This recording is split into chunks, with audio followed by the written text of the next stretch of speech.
Welcome back to Unpacking TED's Top 10.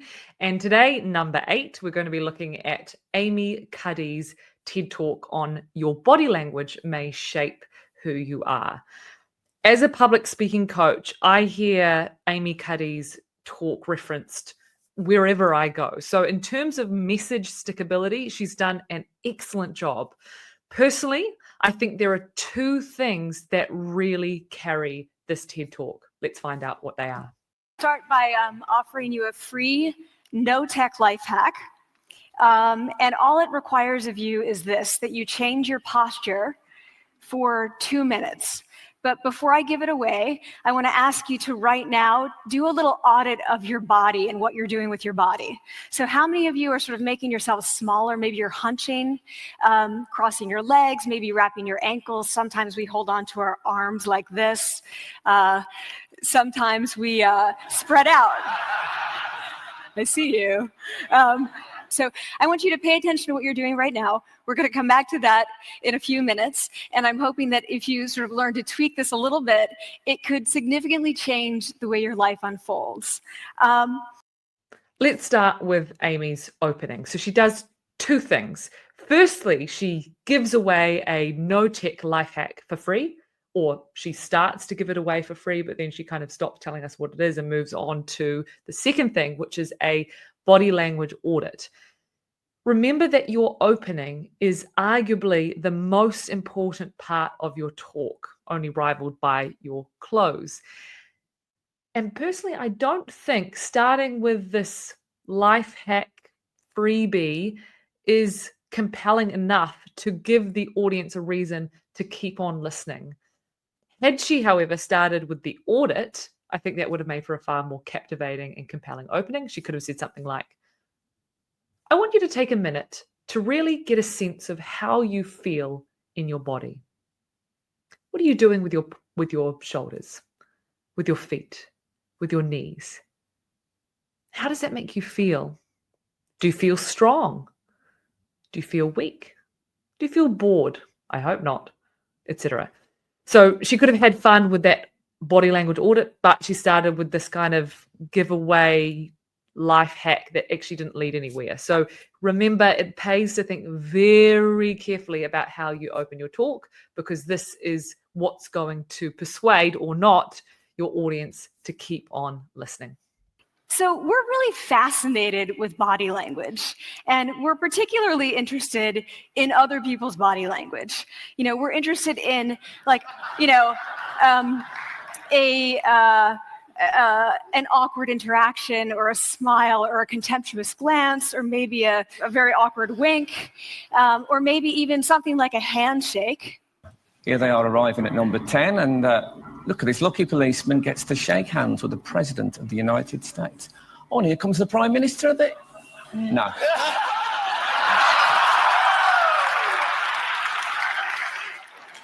So a handshake, or the lack of a handshake, can have us talking for weeks and weeks and weeks, even the BBC and the New York Times. So obviously, when we think about nonverbal behavior or body language, but we call it nonverbals as social scientists, it's language. So we think about communication. When we think about communication, we think about interactions. So what is your body language communicating to me? What's mine communicating to you? And there's a lot of reason to believe that this is a valid way to look at this. So social scientists have spent a lot of time looking at the effects of our body language or other people's body language on judgments. And we make sweeping judgments and inferences from body language.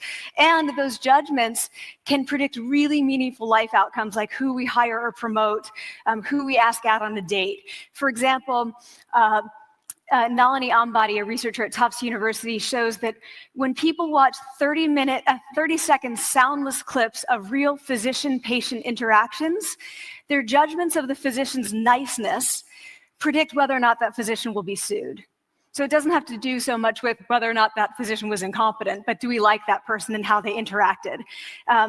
Even more dramatic, Alex Todorov at Princeton has shown us that judgments of political candidates' faces in just 1 second predict 70% of US Senate and gubernatorial race outcomes. And even, let's go digital, emoticons used well in online negotiations can lead you to claim more value from that negotiation. If you use them poorly, bad idea, right? So when we think of nonverbals, we think of how we judge others, how they judge us, and what the outcomes are. We tend to forget, though, the other audience that's influenced by our nonverbals, and that's ourselves. We are also influenced by our nonverbals, our thoughts and our feelings and our physiology. So what nonverbals am I talking about? I'm a social psychologist, I study prejudice, and I teach at a competitive business school. So it was inevitable that I would become interested in power dynamics. I became especially interested in nonverbal expressions of power and dominance. And what are nonverbal expressions of power and dominance? Well, this is what they are. So in the animal kingdom, A few things to mention at this point of the talk. Firstly, visual aids. I think Amy uses visual aids in the most effective way possible. They really do an excellent job of supporting everything that she is saying. There are, at this stage, no words, and even later you'll see that the words that she does use on the screen are simple, they're clear, then it's not overcluttered. So really good use of visual aids to help us understand the message, what she's saying in greater depth. She is speaking quite quickly. Now, this is probably due to the fact that there's a little bit of nerves here. That's fine. It is also tempting to speak quickly when you are a subject matter expert, because if you think about it, she's been dwelling in this content for a long time. She's been thinking it over. She's run it through. No doubt she's practiced, rehearsed multiple times. So she's very familiar with it. But don't forget that when you get up in front of that audience, this is the first time that they are hearing this talk. So you need to slow down in order for the message to land. Now, to be fair, I am actually processing most of what she is saying. I think it would have a greater impact if she slowed down. But what's distracting me almost more is that it's clear from the rate at which she's speaking that she almost needs a glass of water, because I can hear this almost thick saliva thing going on in her mouth. And if she slows down, she would likely be able to keep that under control. There is nothing wrong with having a glass of water by your side as you're presenting and taking a moment to pause, taking a sip, clearing the mouth, which will also help you have a bit of a reset, refocus you into what it is you're saying. So don't be afraid to speak slowly, to have a glass of water there, to take a pause if you need to, and have a bit of a reset. This brings me to the first thing I think really carries this talk, and it is quite simply the content. This is intrinsically interesting certainly to me as a public speaking coach, but I actually think to the audience in general, because we can all relate. When she's talking about power dynamics and body language in the context of dating and interviews, it's something that we all have some experience in. So it's a really compelling subject. It's really interesting content. And she does back it up with great use of statistics and anecdotes. So excellent, excellent content. It would be hard for this to flop based on the content, because quite simply, she has a really compelling topic. You stretch out, you take up space, you're basically opening up. It's about opening up. And this is true across the animal kingdom. It's not just limited to primates, and humans do the same thing. So they do this both when they have power sort of chronically, and also when they're feeling powerful in the moment. And this one is especially interesting because it really shows us how universal and old these expressions of power are. This expression, which is known as pride, Jessica Tracy has studied, she shows that people who are born with sight and people who are congenitally blind do this when they win at a physical competition. So when they cross the finish line and they've won, it doesn't matter if they've never seen anyone do it, they do this. So the arms up in the V, the chin is slightly lifted. What do we do when we feel powerless? We do exactly the opposite. We close up, we wrap ourselves up, we make ourselves small. We don't want to bump into the person next to us. So again, both animals and humans do the same thing. And this is what happens when you put together high and low power. So what we tend to do when it comes to power is that we complement the other's nonverbals. So if someone's being really powerful with us, we tend to make ourselves smaller. We don't mirror them, we do the opposite of them. So I'm watching this behavior in the classroom, and what do I notice? I notice that MBA students really exhibit the full range of power nonverbals. So you have people who are like caricatures of alphas, like really come into the room, they get right into the middle of the room before class even starts, like they really want to occupy space. When they sit down, they're sort of spread out, they raise their hands like this. You have other people who are virtually collapsing when they come in. As soon as they come in, you see it. You see it on their faces and their bodies, and they sit in their chair and they make themselves tiny, and they go like this when they raise their hand. I must commend Amy at this point of the talk on her delivery. You'll notice she does a really good job of physically demonstrating what it is she's talking about. So when she's talking about big gestures, she's coming right out. When she's talking about small gestures, she's coming in right in here. And even in her voice, we can hear the connotation, the underlying message of what it is she's saying. For example, she said, and then there are students that come in almost collapsing. And the word collapsing almost sounds like it's collapsing as she's saying it. So great use of vocal illustration and physical illustration of her point as well. I noticed a couple of things about this. One, you're not going to be surprised. It seems to be related to gender. So women are much more likely to do this kind of thing than men. Women feel chronically less powerful than men, so this is not surprising. But the other thing I noticed is that it also seemed to be... So just to highlight again, the sound inside her mouth, you'll hear that thick saliva happening at this point. Another tell to me that she's speaking too quickly for the audience and actually for her comfort levels as well, is you get the sense that the sentences are just running away from her, because what she's doing, instead of coming to the close of a sentence, she's running it together with an and or an and a so. And so there's actually no gap between sentences to give her a pause or give her a bit of a reset. So between the thick saliva and the running together of sentences, I'm thinking, man, if you could just slow down, if you could pause, take a glass of water, have a reset, give your audience a chance to just process what you've said so far, everyone would be in a better position. A note on grooming as well, women, don't forget about your hair. We tend to put a lot of emphasis into what we wear when we present, but having a fringe like Amy has, which, I mean, she just looks gorgeous, obviously, but having a fringe that goes down over the eyes is, in my opinion, a bit of a no-no, because that actually obstructs your eye contact with the audience. And what I do see her do from time to time, and you'll notice it now as we continue, she does this kind of this hair flicking thing as she tries to get it out of her eyes. Save yourself the trouble, save your audience the trouble. Try and do your hair in a way that's going to minimize that kind of distraction to you and the audience.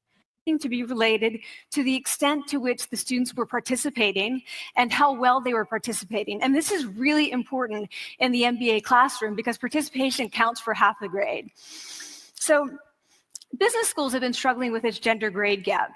You get these equally qualified women and men coming in, and then you get these differences in grades, and it seems to be partly attributable to participation.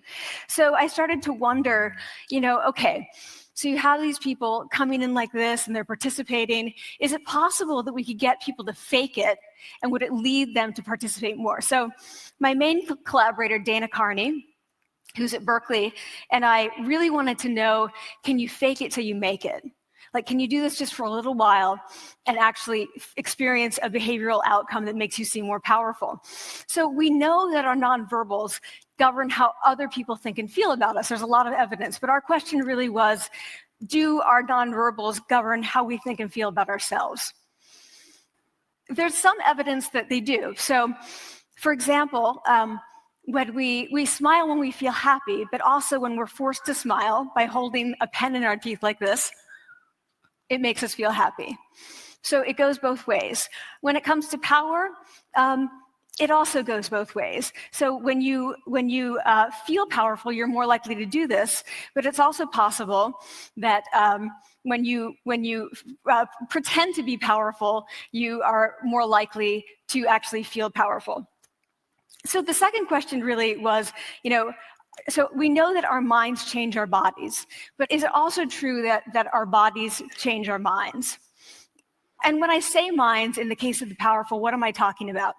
So I'm talking about thoughts and feelings and the sort of physiological things that make up our thoughts and feelings. And in my case, that's hormones. I look at hormones. So what do the minds of the powerful versus the powerless look like? So powerful people tend to be, not surprisingly, more assertive and more confident, more optimistic. They actually feel that they're going to win even at games of chance. They also tend to be. A note on structure at this point. This is a very logical, chronological talk. She's broken the talk up into different sections, starting, and this is a key takeaway here, starting with the general and then getting more specific as she carries on. If you think about where we are now, we're talking about does our body change our behaviors, or can it change our mind? That's a very specific question to be asking. But if you cast your mind back to how she started, she was talking about body language more generally. She then moved to body language in the context of animal kingdom and how it relates to human beings. She then asserted the first question, which was, do nonverbal cues govern how we feel? And she is progressively getting more specific from that point onward. So it's a really good thing to bear in mind as you're tackling a talk, to think, am I starting general and getting more specific? Because what we are often tempted to do, particularly as subject matter experts, is we get straight into the specific. But remember, your audience doesn't have the context that you have. So we must take them on that journey. Start general and get more specific. So that is a really compelling way that Amy has chosen to structure this talk. Big thumbs up. Tend to be able to think more abstractly. So there are a lot of differences. They take more risks. There are a lot of differences between powerful and powerless people. Physiologically, there also are differences on two key hormones, testosterone, which is the dominance hormone, and cortisol, which is the stress hormone. So what we find is that high-power alpha males in primate hierarchies have high testosterone and low cortisol.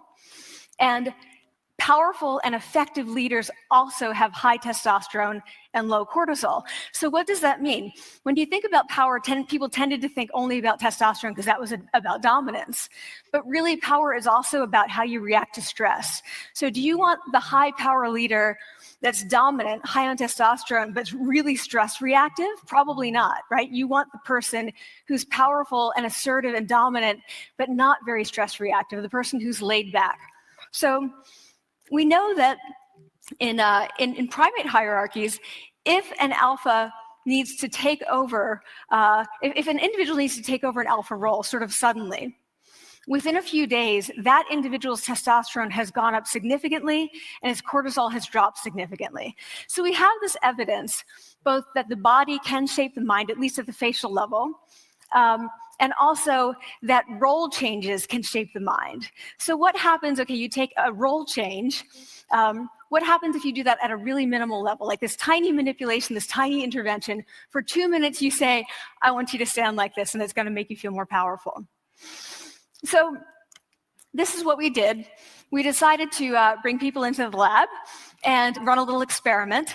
And these people adopted for 2 minutes either high power poses or low power poses. And I'm just going to show you 5 of the poses, although they took on only 2.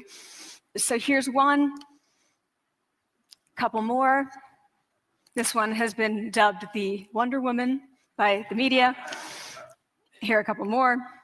So you can be standing or you can be sitting. And here are the low power poses. So you're folding up, you're making yourself small.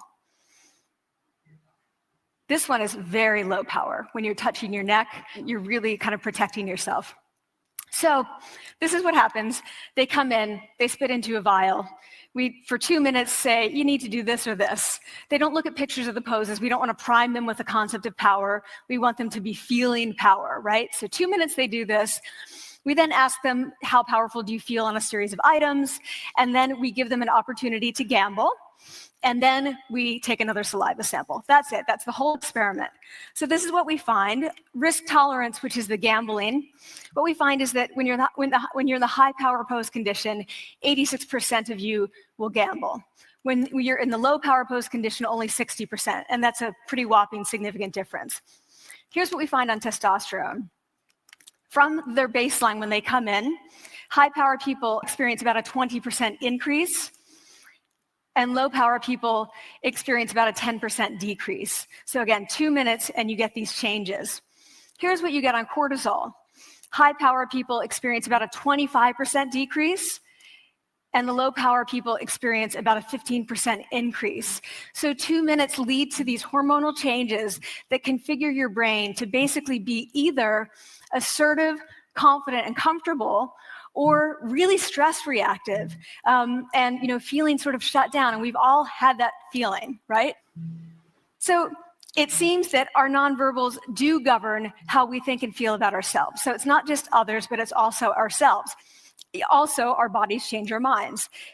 But the next question, of course, is, can power posing for a few minutes really change your life in meaningful ways? So this is in the lab, it's this little task, it's just a couple of minutes.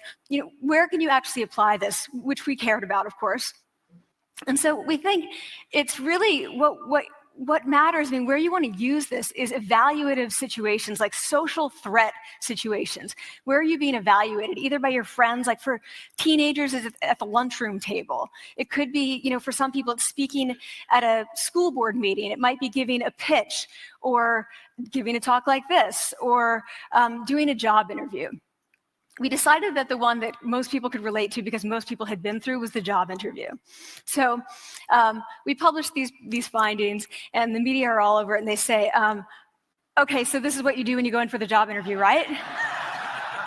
So we were, of course, horrified and said, oh my God, no, that's not what we meant at all for numerous reasons. No, don't do that. Again, this is not about you talking to other people, it's you talking to yourself.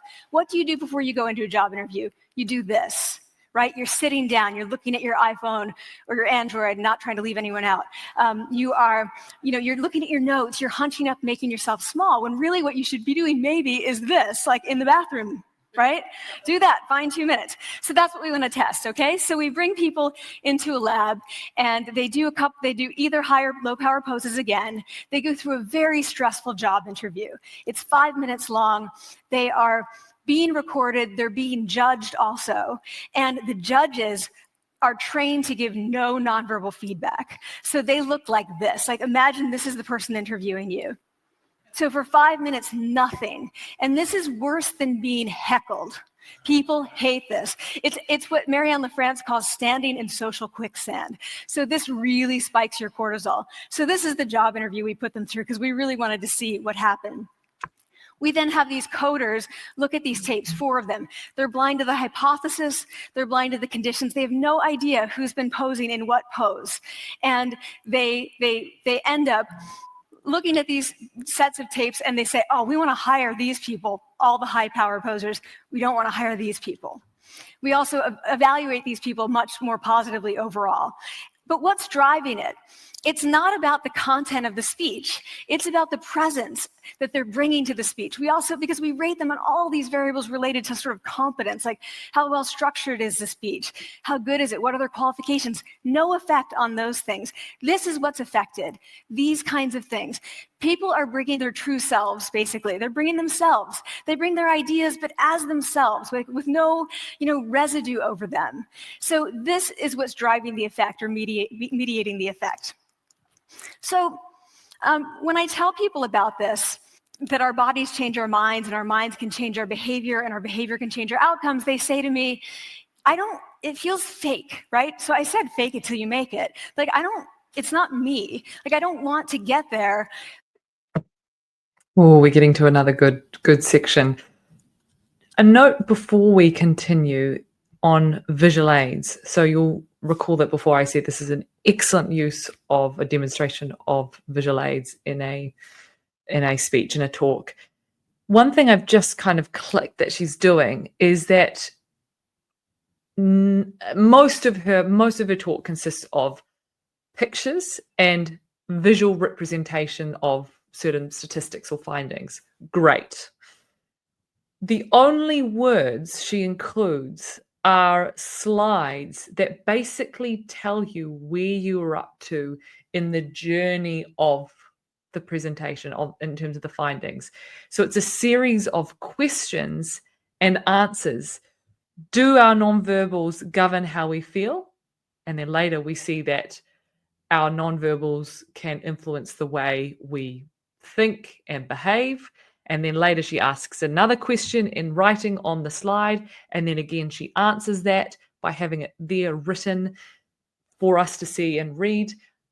This is a really effective way of making your points known. These are her key message. Well, the answers to the questions that she's posing are really forming her key messages or takeaways for the audience. So I think it's quite strategic to have them in writing on the slide using simple language and not cluttered or dominated by anything else on the slide, just the statements or the questions that she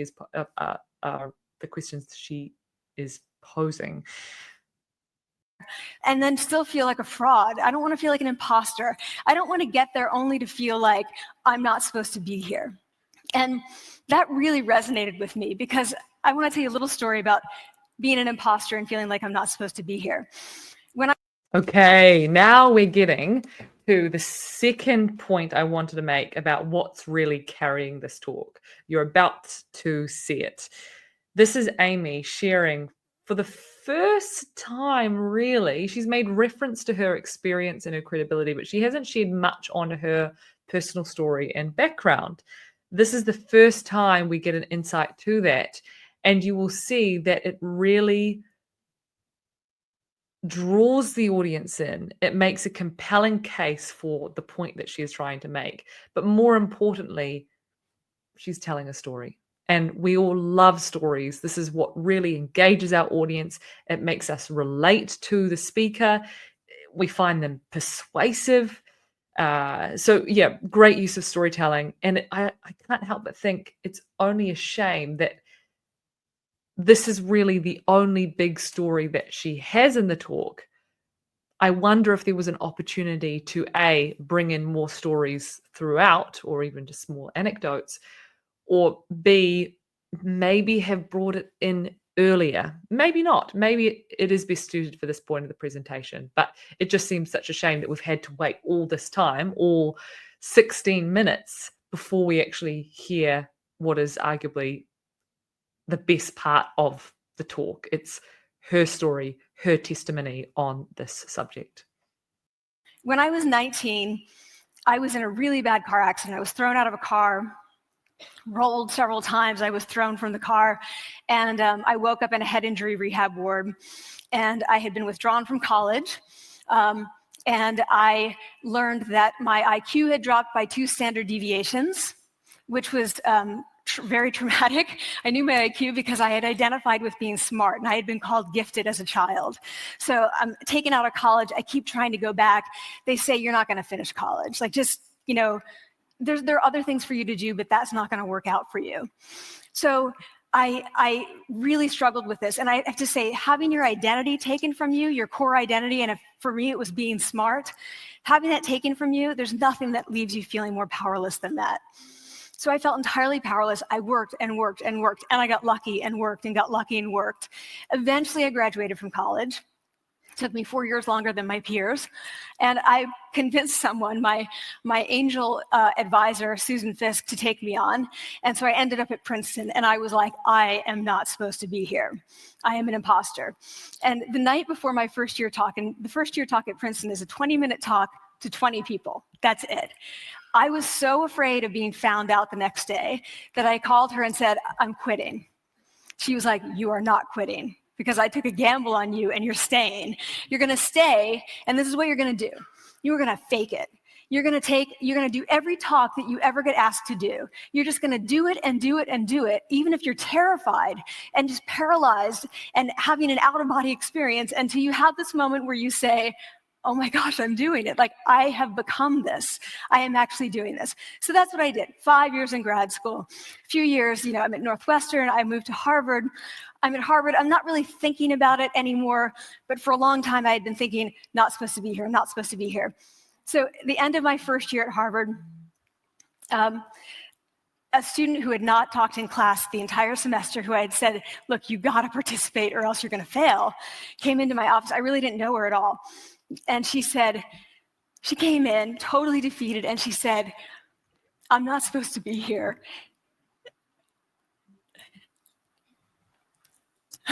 And that was the moment for me, because two things happened. One was that I realized, oh my gosh, I don't feel like that anymore. I don't feel that anymore, but she does, and I get that feeling. And the second was, she is supposed to be here. Like, she can fake it, she can become it. So he's like, yes, you are. You are supposed to be here, and tomorrow you're going to fake it. You're going to make yourself powerful, and you're going to.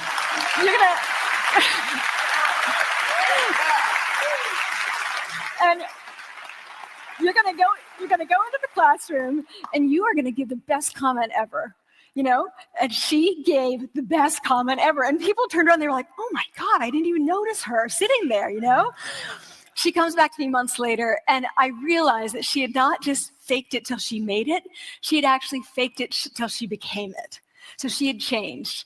And so I want to say to you, don't fake it till you make it. Fake it till you become it. It's not do it enough until you actually become it and internalize. The last thing I want to leave. Oh, what a good story that is. Just such a beautiful story. I'm almost brought to tears for the second time after watching this. And you would have noticed as well, Amy was brought to tears as well. What do you do when that happens?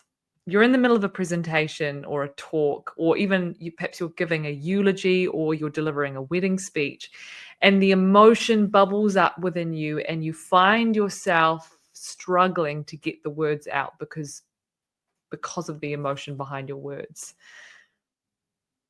You pause. Do not think for a moment that your audience is thinking, oh man, they just need to pull it together, or oh, come on, can they not even get through their own talk? Oh, whatever, this is a waste of time. No. They are with you in that emotion. Don't worry about it. If anything, it shows you to be more human as a speaker.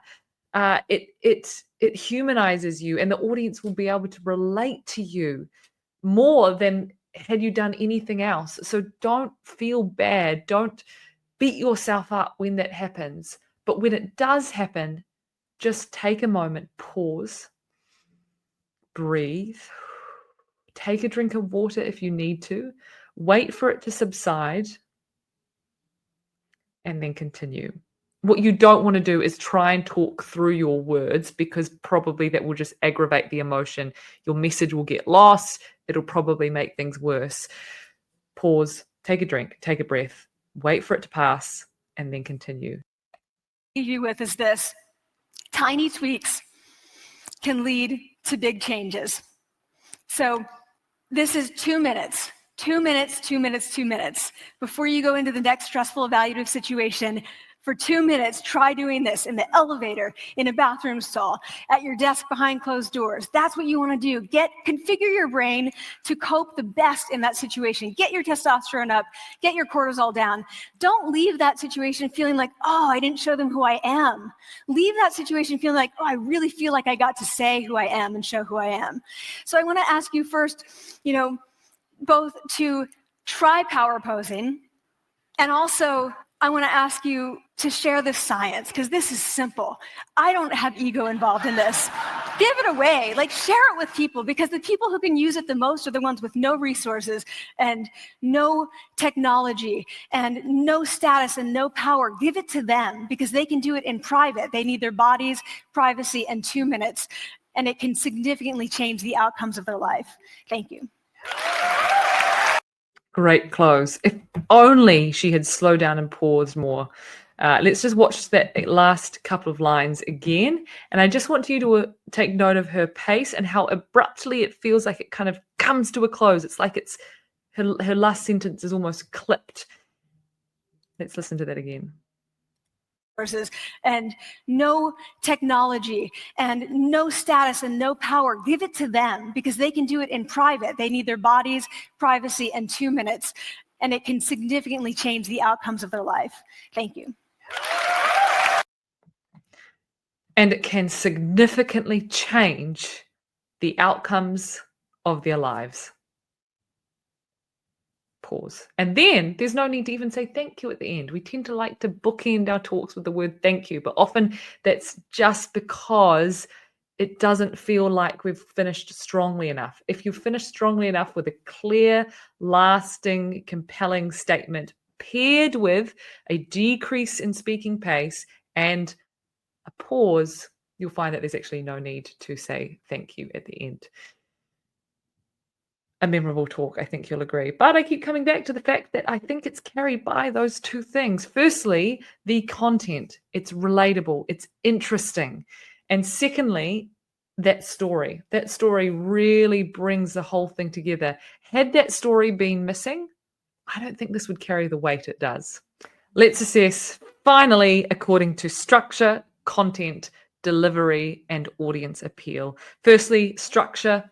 Excellent structure from general to specific. She took us through body language generally to how that applies to human beings. She then outlaid her hypothesis, followed by the experimentation in the lab and how that translates into the real world. Following that, she followed up with a personal story, and then finally the call to action. A very logical flow to the structure, which made it easy to follow. Top marks for structure. Content-wise, beautiful. Interesting, as I said, relatable, well supported with findings, with statistics, simple use of language, and excellent visual aids. I can't fault the visual aids, except there was a tiny formatting error on the spacing of the lines, but that's detail. Delivery, excellent use of body language, naturally. I couldn't help but think I'd love for her to slow down. That would allow her to get her words and sentences out more clearly. It would also give her an opportunity to clear her mouth, perhaps even take a sip of water and give her a bit of a reset. And lastly, audience appeal. I go back to my earlier point. This is a topic that applies to everyone. And naturally, when you're talking about such a relatable human topic, we can't help but be drawn into the message.